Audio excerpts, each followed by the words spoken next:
Hi guys, Chris here with the Cube iwork11 stylus. Now I've had some time on with this tablet, run through some benchmarks, and overall I'm pretty impressed with it. There's just one factor that I pointed out on my unboxing and hands-on video, and that's the fact that it's only running Windows 10 32-bit and not 64-bit.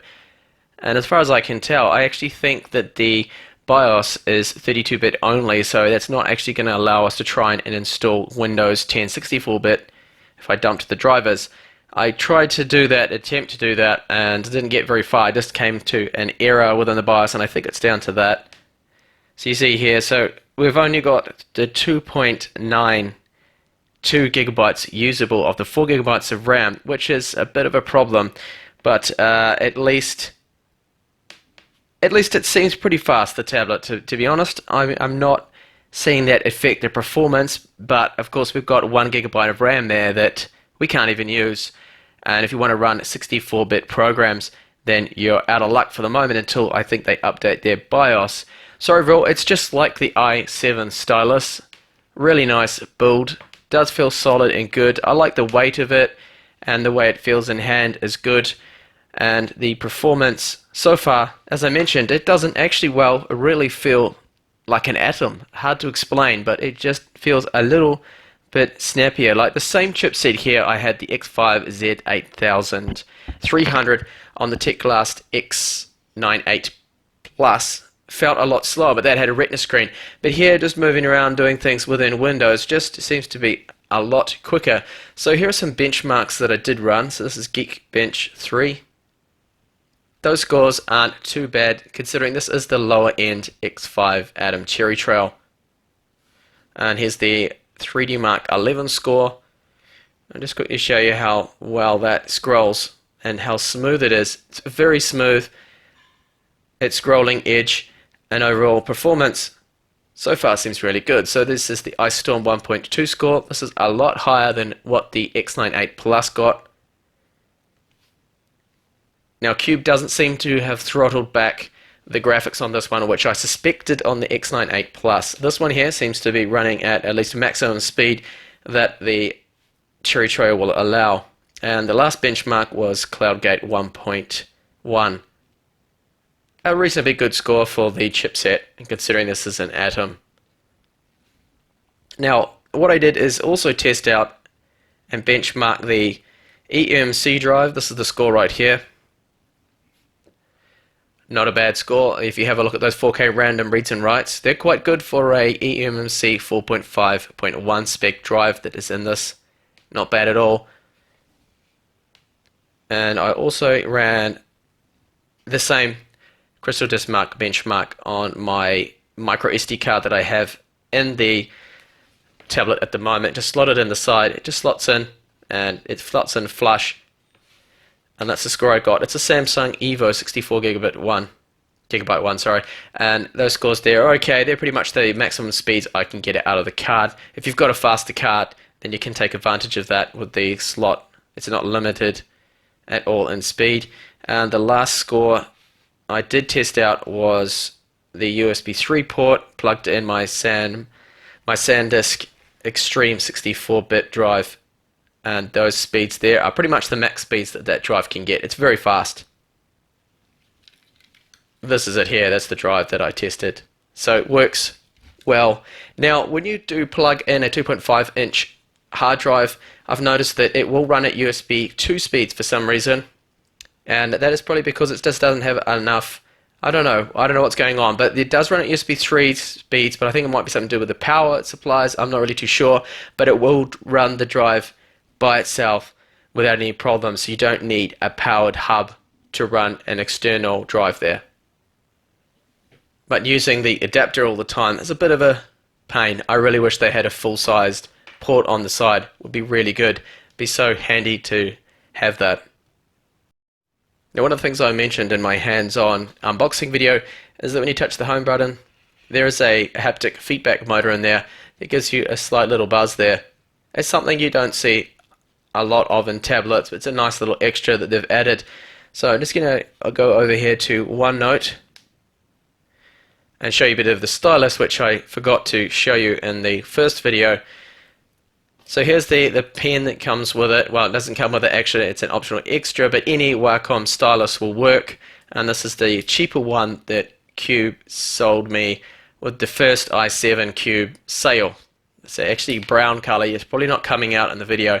It's actually the browner color one, but it works just fine. Now the plastic, the tip on the end is plastic, unlike my Note 5 pen right here. That's rubber at the end of it, and it feels a bit nicer. So the pen works really well. There is palm rejection. As soon as it detects the pen is there, if I put my palm there, it's not gonna actually start writing. And of course, if you lift up the pen and then touch it, it will make a mark there. So it seems relatively fast. Oh, hello with 3 L's, and I just wrote. So you can quickly erase that, no problem. And there is the pressure sensitivity, so we can do a very thin, fine line like this. And if you push down nice and hard, it's a thick line. And of course, there's somewhere in between. Now, because this has a screen protector on it, it doesn't probably feel as good as if it was writing on glass. Now the glass on the display is not actually scratch resistant, so it's a bit of a problem. We've got the screen protector on here, but it does leave marks. It does leave fine scratches on the screen protector because it's only plastic, so it's plastic on plastic. So ideally you'd want to have probably a tempered glass screen protector on top of this, or maybe even just use the glass below. But then it could be susceptible to scratches, so it's something to think about because we don't have the luxury of Gorilla Glass here, unfortunately. Now, if you're lucky enough to already own a Wacom stylus enabled device, maybe you've got the Bamboo, or you have a Note phone, then you can just use the Note pen, of course, and I'll show you how that writes. The accuracy is exactly the same. In fact, I actually like it a little bit better. So just draw a little smiley face there. The speed of it seems good. I don't notice any real lags or anything. I'm not too sure how that's going to go when you're using heavier applications. Maybe you're going to be using Photoshop or something and moving around large images with the stylus, then maybe that's going to definitely affect the performance there. But just writing notes like this, I've noticed that it seems quite good. Accuracy is good, and I like the feel of the Note stylus because it does have that rubber tip on the end. It just feels a little bit better there. And the same thing with the pressure sensitivities, works just fine. So if you're one of those lucky people that already has one of those styluses around, then there's no need for you to go out and buy one of these. Now there's so many different styluses also you can buy. There's generic ones on there and very cheap ones, so it shouldn't cost a lot of money.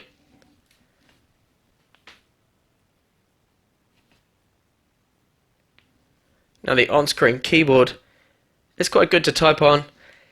I find that there's no issues. It's the standard Windows keyboard, and the keyboard responds really well. The response of the screen, this touch screen. Now this panel is the 1080p panel. It's a PLS. It's a Samsung, and I think it's the same one that's in the Microsoft Surface Pro 2. Not a bad screen at all, and the colors are good. Brightness is reasonable. Same screen that I reviewed in the Cube i7 stylus, of course. I've used the same one that I think already has the digitizer panel below it. It's already enabled there. So I know a lot of you out there want to know, what about the battery life? How's the battery life? Well, I can tell you so far it's looking like around about 5.5 to 6 hours, perhaps 6.5, depending on the screen brightness. Now I have been running about 75% brightness and been benchmarking non-stop, literally, and pushing the tablet. Well, it's actually running at 100% brightness at the moment just for the video because I have lighting on that's quite powerful, and that's the kind of figure I'm looking at the moment using Battery Bar Pro. Now that estimate is normally quite good. It's not 100% accurate, of course. I will do my full test, but I just need time to sit down with the tablet and just go through some web work, editing documents, looking at Edge, using a bit of Chrome, YouTube, things like that. I can safe to say I think around about 5.5 hours for that kind of work. Again, if you put it in flight mode, then you'd squeeze out, but yeah, really it all's going to depend on what you're doing. But so far that's my estimate there on battery life. So I'm just going to exit out of this and show you quickly Edge and run YouTube to show you the speakers, how they sound. Oh, give me the bar. So I need to probably just go into tablet mode, don't I? But it would have probably been easier.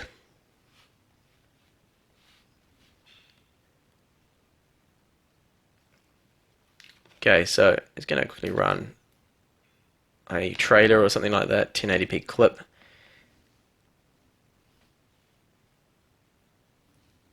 (1080p) 60 frames per second.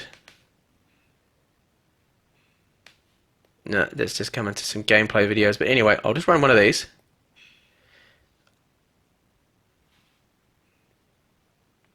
And turn up the volume.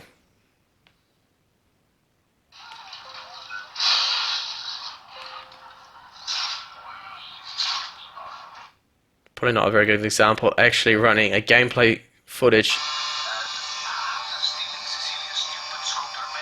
Just worried about copyright, so if I play a song, then YouTube's gonna try and give me problems there with the audio. So the speakers, both of them on the left and right here, unfortunately they're not on either side of the tablet, which is a bit of an annoyance.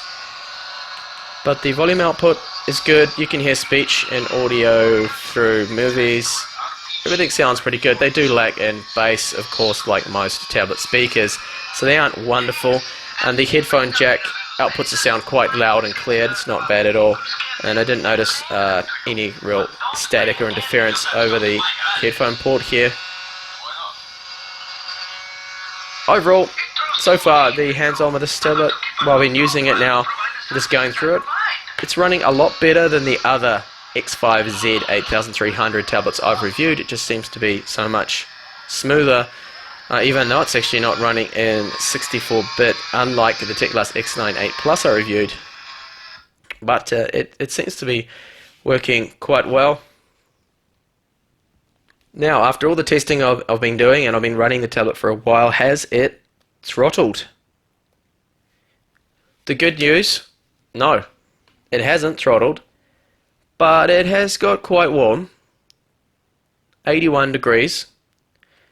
I hope you can see that there. So 81 is the core max, and up here, no thermal throttling, so it does get warm. Now that 81 degrees, I only saw that temperature when I ran 3D Mark 11, which was really pushing it hard, I think. So both the CPU and the GPU were working at 100%, and that's when that bumped up to 81.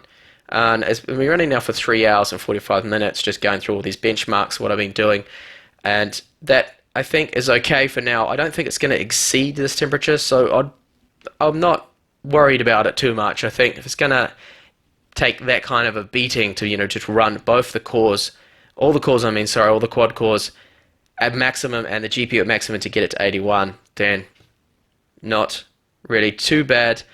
Of course, we have seen the likes of the Stylus X98 Pro get quite hot, up to 86 degrees, and so did the Onda V820W with the same chipset as this one. That got up to 85 degrees. So, it's only 4 degrees off that temperature there. But overall, I think so far the tablet has been running well. The build quality is quite good for the price when you consider it. And then you do have the keyboard dock. You have the stylus support. You get quite a lot in an Atom tablet so far for $209 US, which is selling for at the moment at the time of this video. Before I go, I will have some videos coming up soon of gameplay. I know a lot of you like to see some games running on this. They'll be coming shortly in another video I have. I'll run through some store games as well as some Steam games, things like Counter-Strike, Dota 2, League of Legends, I think is another one I'll try and download and run through that and see just how well it performs on this tablet. Thank you for watching this video, and hopefully catch you in the channel and the playlist for the iwork11 stylus with more up and coming videos. Bye for now.